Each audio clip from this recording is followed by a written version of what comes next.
All right. Well, it's been a crazy couple of days. Let's start at the beginning.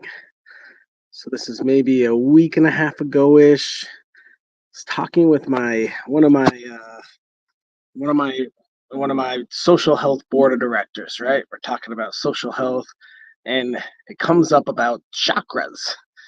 And so he's giving me advice and telling me about how to improve social health with chakra, talking about zodiac signs, and I have a bunch of homework, right? We're supposed to meet again. I think it was 2 days ago on Sunday, and we ended up having to postpone it. And I didn't do my homework. Hopefully, he's not watching. Anyways, so I'm sitting there. I think I did some of it. I learned a little bit about it. Chakras never really piqued my interest. Stars aligning never piqued my interest. Um, it's interesting though how I always argue that atheists aren't really real, that they believe in chance or happenstance or coincidence, and other people just attribute that to a god or a deity.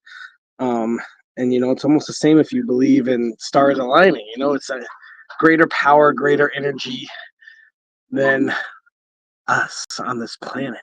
Like what created that? How freaking beautiful is that? And it could be random happenstance, maybe. But oh man, is it Pete Thorpe? I think the comedian that says it right. He's like, so you think that you came from nothing, and when you die, you return to nothing? He's like, well, yeah, we call that God. And it's like, it's just putting a name to explain crazy phenomena. Anyways, so never really been into astrology. Astronomy, I love. Oh my gosh, I was watching Cassini the whole time I was exploring Saturn. Let's beyond that. Astrology, what is it, horoscopes. I studied psychology in college, and we learned basically how easy it is to write horoscopes and the Barnum effect and how somewhat silly they are.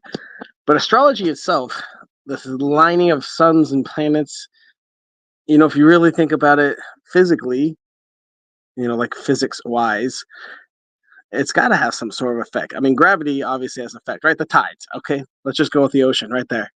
Ocean, tides, gravity, moon moving. It affects us. It affects animal life, affects sea life somehow. So why wouldn't a solar flare somehow affect our energy of some sort? I don't know. Interesting. But let's get back to this story. So chakras are coming up, and they're on my homework. And meeting with my board got delayed, and I was like, "Phew! I didn't have to do my homework. Thank goodness." So I'm and then there's this party, right? I'm seeing it posted all the time. One of the guys on this island is throwing a. It's his birthday, so he's throwing a Virgo party, right? He's like, "Oh, the Virgos come, let's have a party," and okay, cool. It's all the people born this month that celebrate together. It sounds great. And so at the foot, and we have an annual full moon party. I go to it almost every month. It's super fun. Fire dancers, jumbies, all sorts of crazy stuff. Um, really exciting. Glow spinners, I think, other stuff. Super entertaining. So we have a full moon party. So he throws a Virgo party. He coincides it with a full moon party. Makes sense. It's already been planned. There's already activities and cool stuff. So it's a Virgo party. And then I wake up this morning and I'm like, all right, what shows are we doing today? We're going live in a couple hours. I see that one of them is social health astrology. I'm like, wow. All right. So now we've got social health astrology show the day after a Virgo full moon party. And I'm like, so we literally just did social health astrology last night. We had a Virgo party, full moon party. All of that is astrology. And, hundreds of people got together and danced and sang and met and stuff.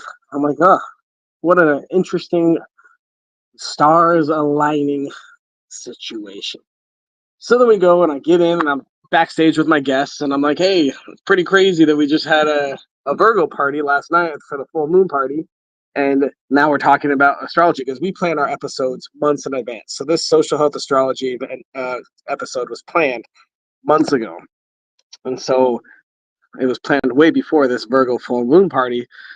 So I'm like, oh, that's a crazy happenstance. So then we do the episode and we start talking about a lot of the stuff that my last board meeting with my social health director talked about. I'm like, this is like a repeat of that board, talking about chakras and birthstones and your rising moon zodiac. And I'm like, oh, this, like, when you're born doesn't change who you are. And then they told me with facts how stupid I am by believing that.